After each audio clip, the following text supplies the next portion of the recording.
This video is for entertainment purposes only and is not financial advice.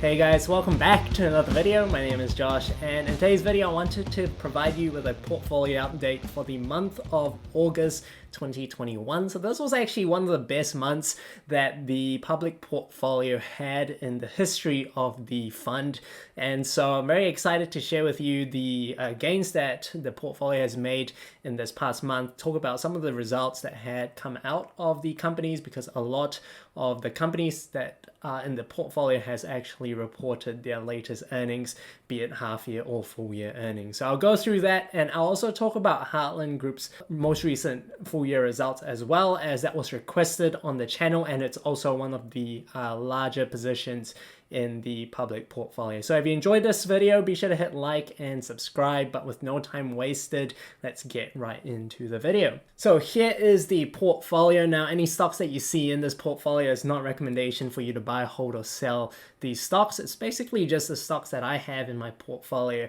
and I'm sharing with you guys the performance so far. So the portfolio is currently at $21,489. and that does not include the $468 in cash that I have in the wallet. And total returns currently sitting at $4,880, and the return on the portfolio is 26.12%. So I'll show you my spreadsheet later on, which shows how much the return has changed since the previous update. But as you can see, over the past 3 months, the gains have increased from about 3,100 to right now sitting at 4,800. So there's definitely that compounding effect over time as the portfolio has continued along. So as you can see, in the previous highs, it was roughly 2,600. Now it's sitting at 4,800 roughly. So definitely the compounding effect is starting to kick in.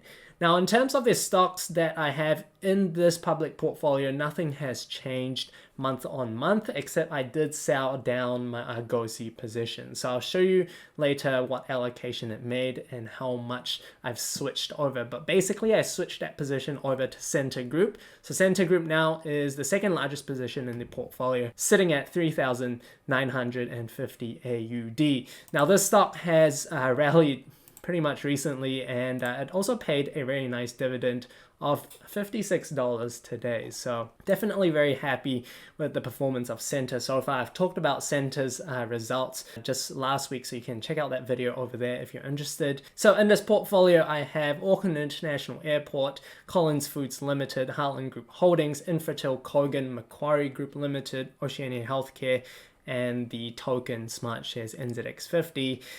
Just to track the performance. So now let's go through my spreadsheet, which basically shows us the allocations and how it's changed month on month, as well as any gains and losses and how that has changed month on month as well. So this is updated as of market closing 31st August, recording on a Tuesday. So the first position is cash, and that sits at 2.1% at $468. So that's increased from 0%.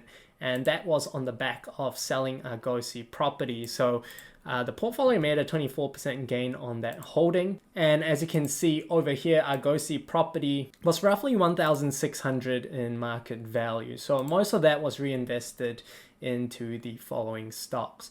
So Oceania Healthcare up 0.3%.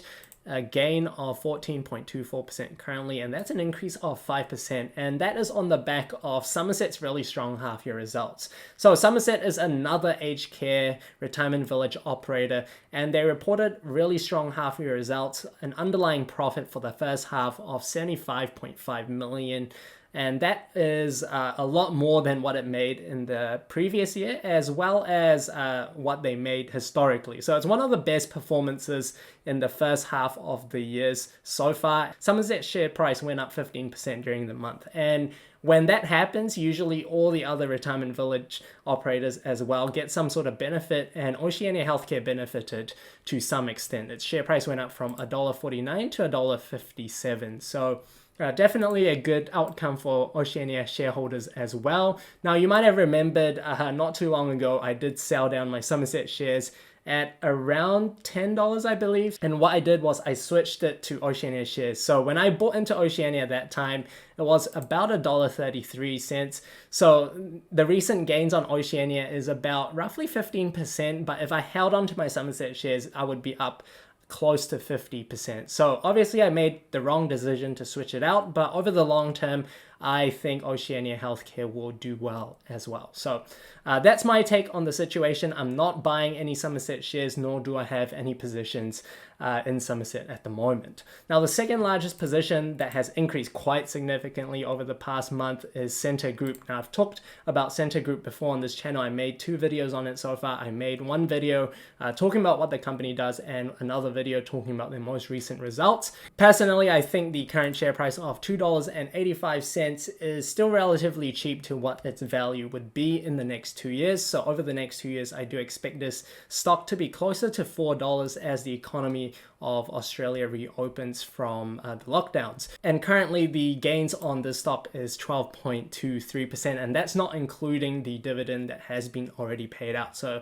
if you add back the dividend that I've received, that's roughly a 15% gain, and that is a huge increase from last month's gain that we had on Scentre. So Scentre was up around 1.4%, and now it's gone up even more to around 12%. Now, the third largest position in the portfolio is Heartland Group Holdings. That allocation is sitting at 16.7%, and that's not really changed much from the prior month. So I haven't added into Heartland Group Holdings this month, and the reason for that was that it's already a relatively large position of the portfolio, and the shares have been going crazy on the upside. So it's done really well so far, and I do want to talk a little bit about their recent performance later on in the video. So the current gain on that is 46.7%. That's the best stock that I have in the portfolio so far, an increase of 15% compared to last month. All right, next position is Infratil. Infratil is relatively flat in terms of allocation as well as gains, so not much news coming out on that front. We also have Kogan over here, allocations close to 10%, and I've added into my Kogan position on the back of their share price dip when they announced their full year results. So I've covered that stock's results as well in the video over here, so you can check that out. Overall, I think the market is too overly pessimistic on the most recent Kogan announcement. What investors I think should be looking to is how they would do over the next year. And looking at August performance so far, the company is tracking relatively well. So I've added my position on that dip, and the current gain on that is around 8%. Now, Auckland International Airport is a stock that I haven't added in this month, and that position has gone down slightly in allocation, but that's because all the other positions in this stock portfolio has gone up. All right, Collins Foods and Macquarie, these are positions that have increased relatively well as well in terms of gains over the past month. And the reason is because I think these were good quality companies that I bought during the dips. So Collins had a dip after they reported their full year results a couple months ago. Macquarie had a dip when there was the announcement of their involvement with the Nuix company. There's a huge scandal around that. So I took opportunities to buy these two companies. These two companies have a strong track record of delivering earnings, delivering growth. And so usually these types of companies don't go on sale very often. And if they do, they usually come back up relatively quickly from what I've seen and observed. All right. So not financial advice, but that's what I've done is I've added into my position. And so far they've done pretty well. So overall, the portfolio is sitting at a 26% gain. Compared to last month, the portfolio was up 19%. So it's been a tremendous month for the portfolio. So all the stocks have done relatively well in this portfolio. As you can see, everything is green with big numbers. The adjusted return now sitting at 54%. And the gross dividend yield on this portfolio is 2.9%. Now, the gross dividend yield did go up slightly compared to last month, and that was due to adding in shares in Scentre Group, because that's paying the most dividend out of all the stocks in this portfolio. And I also see this stock as one that has a pretty good upside in terms of capital gains. So That's why I went pretty heavy very quickly. I built that out into 18% position for my public portfolio. In my private portfolio, it's around 10%. So I wanted to make this into a 20% position, but the share price has gone up way too quickly, so I couldn't add any shares as much as I wanted to into Center. Will I be buying going forward? If it stays around 285-ish, I would probably add some more, but I would really like it to come down back to, 260 range for me to add in heavily. But at $2.85, I still think there's definitely value there. All right, so now let's talk about Heartland Group's most recent full year results, and I'll share with you guys what I think about the results as well. Now, before going into Heartland Group's results, I wanted to talk about a trading update that they provided us on the 10th of May 2021, and in this trading update they gave us a profit guidance of 85 to 86 million in net profit after tax. So this gives us an indicator of roughly how good their most recent results are relative to what they guided in May 2021. So over here is the recent full year results presentation, and as you can see, net profit for the year came out to be 87 million. So they have beaten their guidance by around 1 million on the upside. So this was definitely a good result. We can see the underlying profit is up 11 million or 14.3%. Their return on equity is 11.9%, up 1.44% compared to last year. So this is a really good result on their return on equity.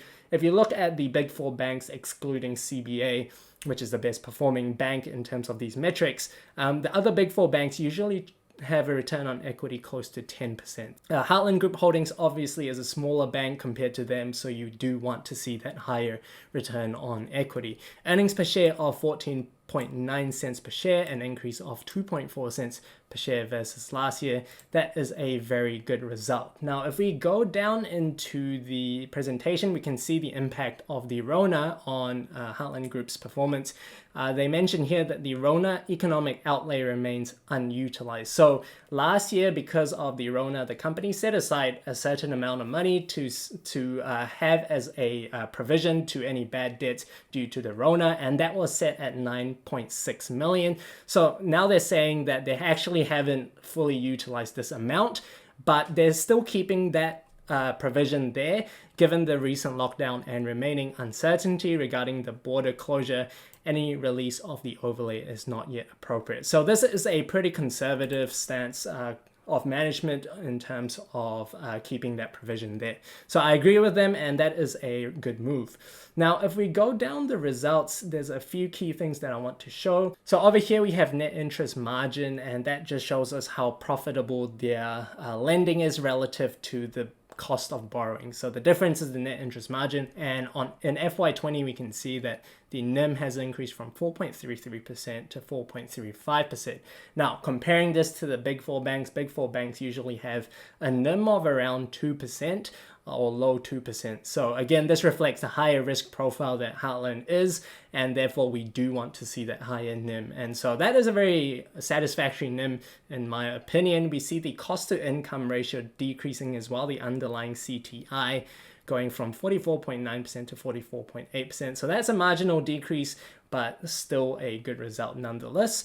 Non-performing loans going down as well from 1.87 to 1.58, and the impairment expense ratio going down from 0.44 to 0.31. So that does show the economic improvement of the New Zealand economy as a whole, as well as their lending for Heartland. So this is a good result so far. We can see the ROE as well increasing from a dip of 10.5%, so a dip 0.6% compared to 2019. And now it's recovered to 11.9%. Earnings per share as well increased 2.4 cents per share, and the dividend has been reinstated for the most part. So they had to reduce their dividend as a result of the RBNZ restrictions. So the final dividend last year was 2.5 cents. Now it's closer to what they normally pay out, around 7 cents per share.